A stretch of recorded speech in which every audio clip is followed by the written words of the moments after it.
Aujourd'hui, on parle de titres qui m'ont tapé dans l'œil et de l'arrivée d'un nouvel éditeur. Mais ça que là, c'est Morgane et Rosalis sur la chaîne Rosalis A. Allons-y. Tu as donc 3 titres qui t'ont tapé dans l'œil que tu voulais tout de suite avoir dès la sortie en librairie. Oui, parce que j'avais lu les extraits justement récupérés en librairie et je m'étais dit, waouh, ça change vraiment de ce que j'ai l'habitude de lire en France. Donc j'ai vraiment envie de découvrir ces titres. Titres qui s'avèrent être les 3 premiers titres d'un nouvel éditeur, donc en manga, un Rue de Sèvres, qui arrive avec une collection qui s'appelle Le Renard Doré. Ça me rappelle le nom d'une librairie. Mais oui, parce que dans les responsables de cette collection Le Renard Doré à Rue de Sèvres, il y a justement le créateur de Le Renard Doré, la librairie, et donc c'est d'où le titre. Et donc ces œuvres, vraiment découvertes en librairie alors qu'on allait acheter nos mangas habituels, m'ont semblé être vraiment intéressantes. Du coup, je me suis renseigné un petit peu sur la raison d'être de ce nouvel éditeur qui arrivait, sur quelle était la politique éditoriale. On en a parlé avec le libraire aussi qui était là quand on a acheté nos ouais, titres. On n'était pas tout à fait d'accord sur le positionnement éditorial.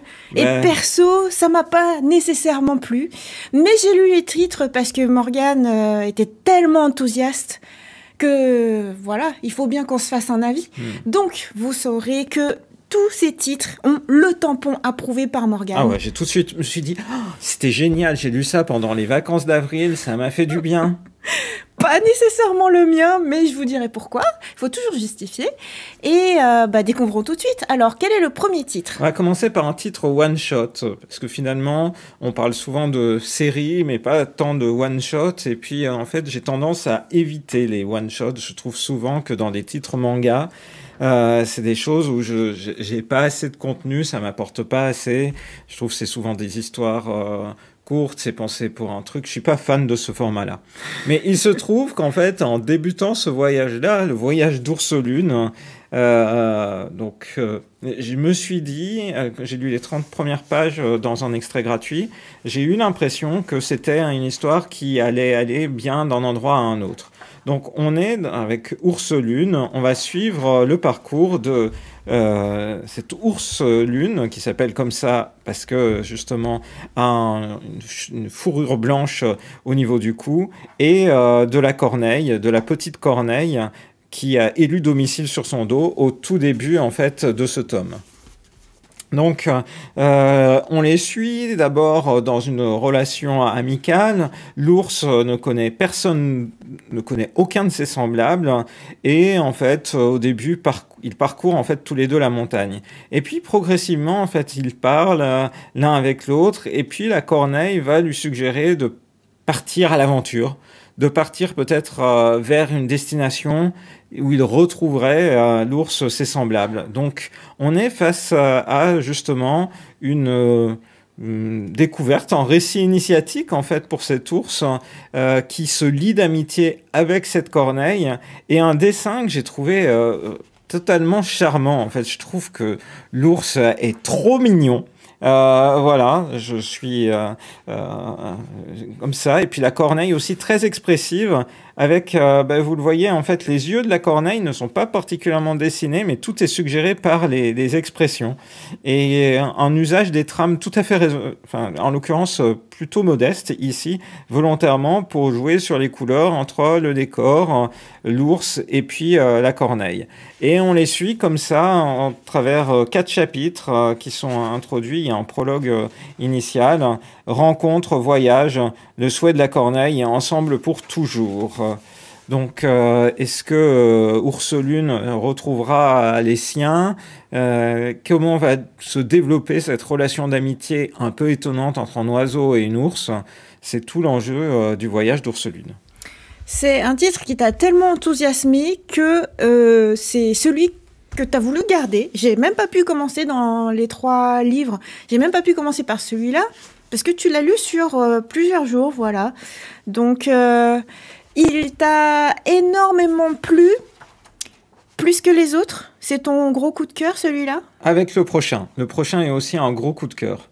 J'en ai vraiment deux qui ressortent du lot. Donc, le voyage d'Ursulune, j'en parle d'abord parce que justement, c'est un one-shot et je me dis, on peut être amené à avoir envie de le faire découvrir. Et je pense que par rapport à l'objectif d'avoir, pour cet éditeur, une vision qui touche un public familial, c'est le titre qui est le plus familial parmi tous parce qu'il y a un petit côté aussi... Parce que ce sont des animaux? Parce que c'est des animaux, parce qu'on apprend un peu finalement comment on peut détecter qu'un ours est passé par là, comment certains animaux se comportent, comment ils communiquent entre eux, etc. Donc je trouve que c'était un aspect... C'est parce qu'il y a des vertus éducatives. Voilà, tout à fait. Pour toi, à partir du moment où il y a quelques côtés éducatifs, ça veut dire que c'est pour enfants? Pas nécessairement, mais là en l'occurrence, je trouvais que l'histoire pouvait être lue par un large public. Alors moi déjà, tu regardes la première planche, pour moi c'est le ton de l'histoire. C'est-à-dire, c'est absolument sombre. Et à mon sens, je ne mettrais pas ça dans les mains d'un enfant. Moi. Parce que pour moi, c'est une œuvre pour adultes. Et d'ailleurs, les 3 titres pour moi sont des œuvres pour adultes. Et quand j'ai lu ça, disons que bah voilà, j'étais un peu à fleur de peau, j'étais archi sensible encore plus que d'habitude, donc j'ai dit Morgane, t'es sûre que tu veux que je lise ça maintenant? Et tu me dis oui, il y a juste les derniers chapitres, faut pas que tu les lises le soir. Ok, alors ça veut dire qu'il y a un truc bizarre.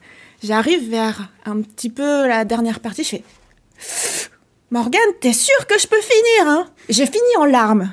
J'ai dit, Morgane, franchement, c'était pas ce dont j'avais besoin. Donc, est-ce que j'ai passé un beau moment à le lire? Franchement, non. Parce que je pense que dans la période de ma vie, c'était pas ce dont j'avais besoin. Voilà, je peux comprendre la volonté de dire, bon, voilà... tu vas mettre ça dans la main de la jeunesse pour dire pars à l'aventure, pars voyager, peut-être pars avec un compagnon de voyage. Et puis, de toute façon, même s'il y en a qui sont là pour une période éphémère, c'est cool quand même. C'est pas tellement comme ça que je vois les choses, mais pourquoi pas? Je peux comprendre, mais là, c'est une lecture Morgane. Donc, œuvre en un seul tome dès le départ, en fait, de l'autrice Ho, qui a signé auparavant, en fait, qui avait été repérée pour ses dessins et sa qualité de dessin animalière sur Twitter, en fait, avait connu entre 2015 et 2020, en fait, un petit succès avec un titre précédent qui s'appelle Kumato Tanuki, donc l'ours et le tanuki, en 2 tomes au Japon, malheureusement pas disponible en France, mais peut-être que si le voyage d'Ursulune a du succès, il arrivera ensuite en France. Et donc pour finir, je voulais évoquer le fait que c'était aussi une œuvre qui était baignée du folklore japonais, notamment à un moment donné où il y a Yatagarasu. Il voit Yatagarasu. Donc c'est une divinité bien établie au Japon, un corbeau à 3 pattes. Qui ici réalise des souhaits, voilà, peut-être. Voilà. Ce qui n'est pas le cas dans l'animé Yatagarasu qu'on est en train de regarder actuellement. En pleine saison de printemps 2024, il y a un animé qui n'a rien à voir, mais qui repose aussi sur ce même mythe. Sur des corbeaux. Effectivement. Voilà. Donc voilà, moi je trouve que c'est... et bien sûr, hein, mais en fait que ça t'ait dégagé autant d'émotions, pour moi c'est aussi le signe d'une œuvre qui est marquante, quoi. Oui, c'est sûr, oui. Si ton but, c'est de pleurer en lisant, oui, il n'y a pas de souci. Si tu veux ressentir ce genre d'émotion, vas-y. C'est émouvant, mais c'est pas... Bon, bref. Bah, en fait... Non, mais je suis d'accord. Il y a des invitations au voyage lumineuses, là... Après, je l'accorde, le dessin est mignon. En quelques traits très simples, tu ressens des choses. Et je suppose que le fait que ce soit tellement simplifié, genre les yeux sont juste des points, voire même rien du tout, ce sera peut-être un peu plus universel. Peut-être que des parents qui ne sont pas très manga, si jamais il y en a encore, peut-être qu'ils seront plus enclins à mettre ça dans la main d'enfants.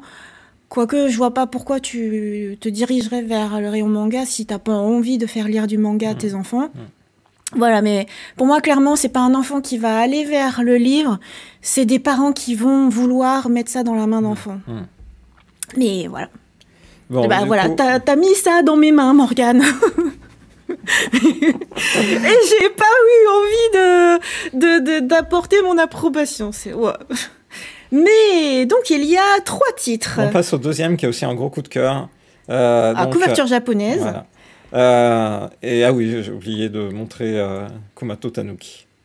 Donc le deuxième titre qui a un gros coup de cœur, parce que vraiment très différent de ce qu'on voit apparaître actuellement, La forêt magique de Hoshigahara. Moi, tout de suite, dès que j'ai regardé genre les premières planches, je fais « Eh, mais ce serait pas le dessin comme dans la cité Saturne ?» Et Morgane me dit « Ben oui !» Eh oui, parce que du coup, justement, c'est une autrice, Hisae Iwaoka, qu'on a déjà bien vu en France, mais dont on n'avait plus d'œuvres depuis une quinzaine d'années.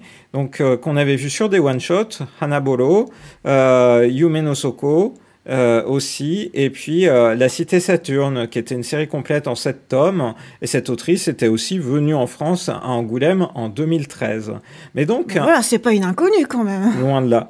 Et par contre, il faut le noter, en fait, La forêt magique de Hoshigahara, c'est une œuvre qu'elle a créée à l'époque, grosso modo, de La Cité Saturne, puisque c'est une œuvre 2009-2015, en fait. Wow. Donc c'est une œuvre finie.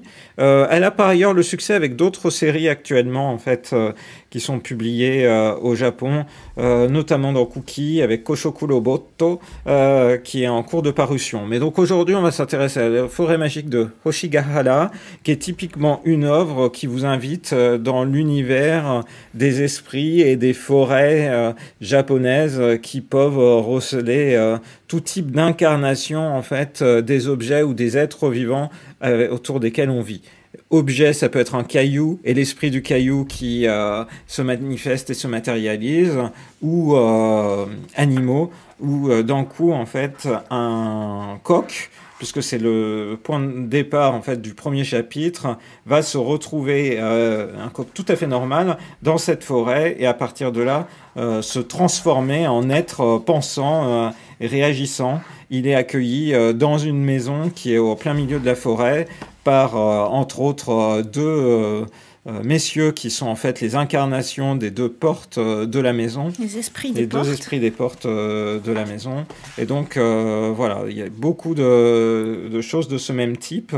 Et dans cette maison, il y a un humain, Soichi, dont on comprend en fait à l'issue du premier tome qu'à chaque fois qu'il rend service à un de ses esprits, il peut recevoir un tampon d'une carte à tamponner qu'il doit remplir en entier, dont on ne sait pas encore véritablement les enjeux, mais dont on comprend que ça a un lien avec sa propre vie. Donc, lieu magnifique, hein, avec cette forêt étrange et mystérieuse qui est inclue dans une ville tout à fait normale. Mais donc, dans la forêt, les esprits et des choses mystérieuses se passent, comme voilà, là, le caillou, un simple caillou, d'un coup, voit en fait son esprit surgir dans la forêt. Voilà. Et il est dit qu'un objet, après une dizaine d'années, acquiert une conscience. Voilà. Normalement, j'aime bien ce genre d'histoire avec voilà, une grande part de forêt, de nature, des esprits, donc le folklore japonais, des esprits qui peuvent être pour certains un peu perdus, certains bienveillants, certains complètement en colère. Mais justement, c'est ça le problème. C'est que tu commences l'histoire et t'es plutôt bien dans cet univers. Les personnages, tu apprends à les connaître, à plutôt bien les apprécier, à bien les aimer. Puis tout d'un coup, t'as quelque chose qui vient tout perturber le fait que tu te sentes bien. Et là, j'étais... Morgane m'avait encore prévenu, là, qu'il fallait pas que je termine ce tome la nuit. Normalement, j'aime bien lire la nuit. Si c'est une lecture tranquille pour enfants, tu lis ça avant de dormir et après tu fais des beaux rêves.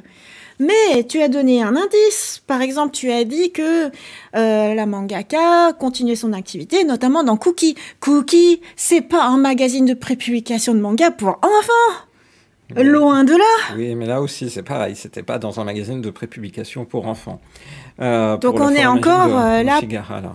On est encore là dans une œuvre qui, au Japon, à un public cible qui est Plutôt beaucoup adulte. plus mature que ce qu'en France La on manière cherche dont à on peut cibler. le positionner. Donc, moi, de toute manière, dès les premières pages de chaque livre, je me dis, de toute façon, c'est pas pour enfants. Donc, je reste dans cet état d'esprit-là, même si c'est pas pour enfants. Est-ce que moi, j'y éprouve du plaisir à lire? La première partie du manga, ouais. Et la deuxième partie, je suis, oh là, non, j'avais pas envie de partir là-dedans. Eh oui. J'avais pas envie. Ouais, parce que comme dans toute histoire d'esprit au Japon, et c'est le cas aussi dans d'autres œuvres qui sont en cours de parution. Je pense par exemple à l'anime Tonari no Yokai-san, dont le manga va arriver bientôt. On sera amené à en reparler, parce que je veux absolument te parler de cette histoire. Mais il y a des esprits qui sont tout à fait protecteurs et positifs, et à contrario, il y a aussi des esprits qui sont là plutôt pour semer la destruction et le chaos.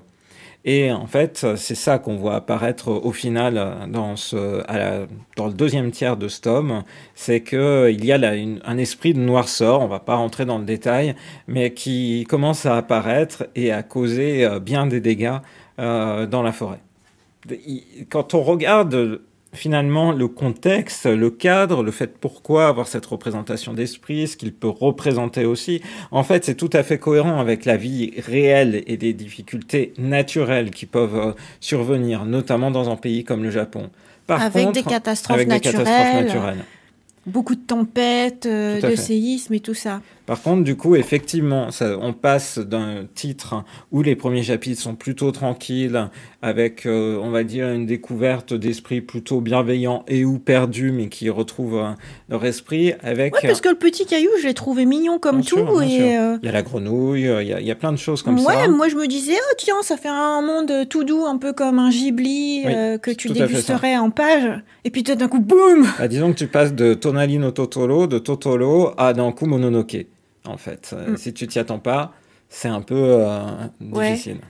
Tu m'as pas prévenu. Ah, si, je t'ai prévenu, je t'ai dit de pas lire la suite. Ah, tu m'as pas dit pourquoi je ne devais pas lire la suite. Oui. Et puis moi, je me disais quand même, si en France tu cibles pour les enfants, c'est que quand même si c'est pour adultes, ça doit être quand même assez doux. Donc, série en 5 tomes. Hein, donc, qu'on va découvrir progressivement. Moi, j'aime beaucoup cette histoire-là parce qu'il y a beaucoup de... Je m'attends pas à ce qui va se passer par la suite. Je sais pas, c'est pas une ligne toute tracée dans le tome 2 où je m'attends à ce que on ait encore une succession d'esprits ou quoi que ce soit. Donc, je ne sais vraiment pas ce qui va survenir, donc, ce qui va advenir. Donc ça, c'est ce qui fait que ça suscite mon intérêt particulier. C'est que tu es surpris. Voilà. Et je suis dans un autre univers. Je suis emmené dans un autre univers. Ok. Mais par exemple, si c'était Mushishi ou alors sûr. Le pacte des yokai, t'aurais l'impression de monotonie. Il y a 15 ans, c'était une impression de monotonie que j'avais. Après, on évolue au fil des ans. Maintenant, j'apprécie. Oh. Voilà. Très bien. Donc ça, c'est ton plus gros coup de cœur, en fait, des 3 livres. Non, avec Ursulune, c'est 2 coups de cœur à égalité. C'est juste qu'il y en a un qui est une série en 5 et il y en a un qui est en one-shot. D'accord. Voilà. C'est mes 2 gros coups de cœur. Waouh.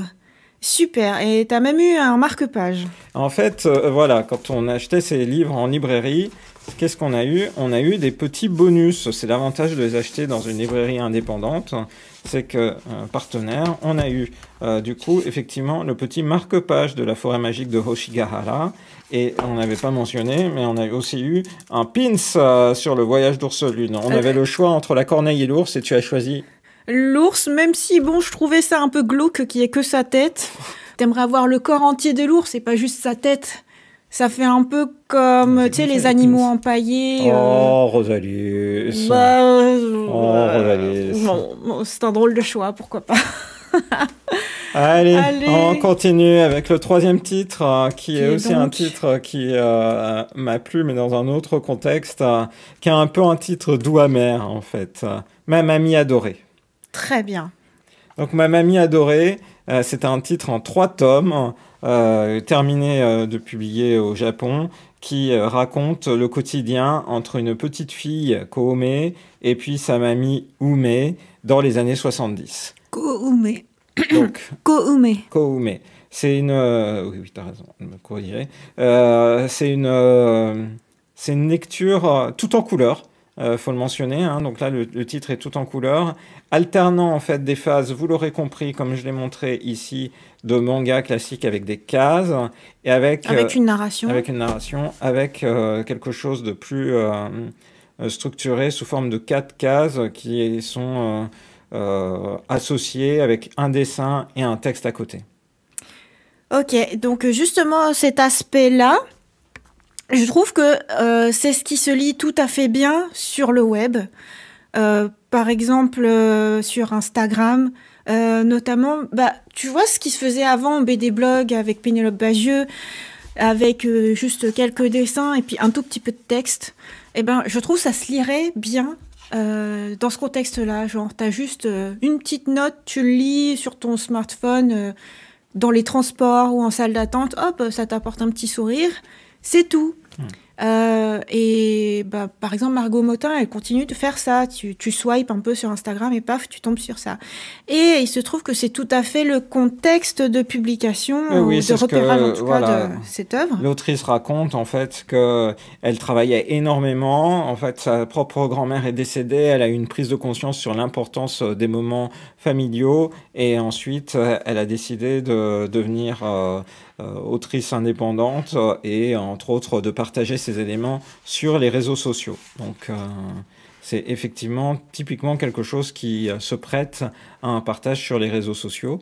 Et donc là, c'est une œuvre d'inspiration autobiographique. Ce n'est pas une autobiographie, mais elle s'est servie de ses propres souvenirs de petite fille japonaise pour raconter finalement le plaisir de vivre le quotidien avec une grand-mère aimante dans les années 70 dans la préfecture de Akita. Pourquoi tu dis que ce n'est pas une autobiographie ? Parce que ce n'est pas sa propre histoire, il y a des éléments romancés, tout n'est pas réaliste, il y a des choses qui sont issues de sa propre projection des choses, donc ça veut dire qu'il y a des anecdotes qu'elle n'a pas vécues, c'est juste ça. Oh, ok. Mais sinon, en vrai, c'est son enfance, son vécu avec sa mamie. Oui, voilà, elle s'en est inspirée, tout à fait. Et c'est ce qu'elle raconte. Cette histoire est une semi-fiction, composée de souvenirs réels et d'événements fantasmés que j'aurais aimé voir se réaliser. Oh. Voilà, c'est dans ce sens-là. Donc, et alors là, pour la peine, on est dans une œuvre, on est au Japon. C'est-à-dire que on vit vraiment tous les événements du Japon jusqu'au petit matin où, en fait, avant que les parents de Ko-Ume se réveillent, la mamie et sa petite fille font le radio taïso, c'est-à-dire la gymnastique matinale.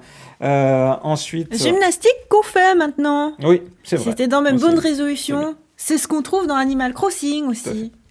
Voilà, avec plein d'éléments, la fête des enfants, par exemple, Kodomo no Hi, avec toutes les koinobori, toutes les carpes à poser. Vraiment, tout est ancré là-dedans et aux fêtes de fin d'année où on voit justement les démons, enfin plus exactement les ogres, personnes venir en costume de démons comme ça pour marquer la fin d'année. Donc vraiment c'est une façon traditionnelle japonaise avec le namahage qui vient et qui ainsi demande comment s'est passée l'année et ensuite repart comme ça. Voilà, tout est comme ça, vraiment le principe de capsule temporelle qui est très ancré dans la culture japonaise, des gâteaux, omolokoshi, enfin bref, c'est un concentré de culture japonaise. C'est ce que tu aimes en fait, c'est que ça parcourt plein de marqueurs typiques de la culture japonaise. Ouais, je trouve que c'est vraiment très intéressant et très sympathique, jusqu'à avoir... Donc moi je l'ai lu d'un coup, hein, comme ça, et à la fin... je suis allé voir le lexique, il y a tout un lexique contextuel et culturel qui repositionne chacun des éléments qui est présenté. Donc par exemple, même s'il y en a certains qui sont compréhensibles maintenant en France, parce que si vous côtoyez des magasins de manga, vous avez peut-être déjà acheté les Sakura Drops, hein, ce type de petits bonbons emblématiques japonais. Enfin, il y a plein de choses comme ça qui sont explicitées. Mais il y a quand même beaucoup de choses qui sont du contexte que, à moins d'avoir vécu au Japon, on n'a pas forcément en tête en tant que lecteur occidental. Donc, si je résume, ce que tu as aimé, c'est que c'est autobiographique et qu'il y a beaucoup d'éléments de culture japonaise. Voilà. Et peut-être tu as aimé le fait qu'il y ait une relation Entre très, la très mamie gentille. et sa grand-mère. Oui, je dis que c'est doux amer parce que ça te repositionne, je trouve, ça te reprojette dans tes propres souvenirs Toi, ça te projette. de ta grand-mère disparue avec qui tu as passé des super moments et tout. Mais du coup, voilà, le côté ah, c'était génial. Et puis maintenant, malheureusement, c'est comme la mamie ici, la grand-mère n'est plus là.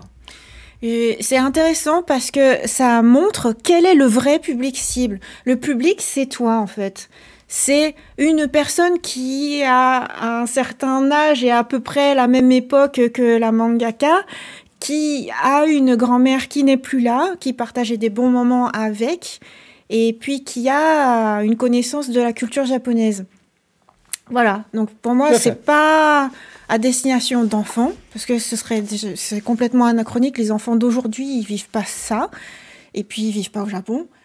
Moi, je ne suis pas dans le public cible, même si techniquement je pourrais, mais moi, c'est la première lecture des 3 livres que j'ai commencé. Parce que Morgane me l'a super bien vendu. Il m'a dit « Ouais, j'ai lu l'extrait, c'est trop bien, il y a le Radio Taiso et tout. » Donc je me suis dit « Ah, bah en fait, c'est un quotidien japonais. » Et en fait, je suis pas dans le truc parce que, en vrai, moi, j'aime pas spécialement en fait lire du BD blog ou des histoires très décousues comme ça, où t'as juste un petit bout d'anecdote et puis après, hop, le chapitre suivant, c'est rien à voir.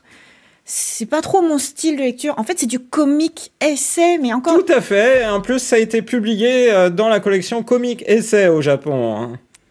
Eh bien voilà, le comic essay, le public cible au Japon, ce sont des adultes qui vont se diriger vers ce style de lecture parce qu'un sujet donné les intéresse. Donc moi, j'ai lu des fois des comic essays qui avaient un rapport avec les subtilités de la langue japonaise ou le fait de faire un régime, un truc comme ça. Là, j'y serais pas allée parce que moi, j'ai pas ce genre de relation avec ma grand-mère.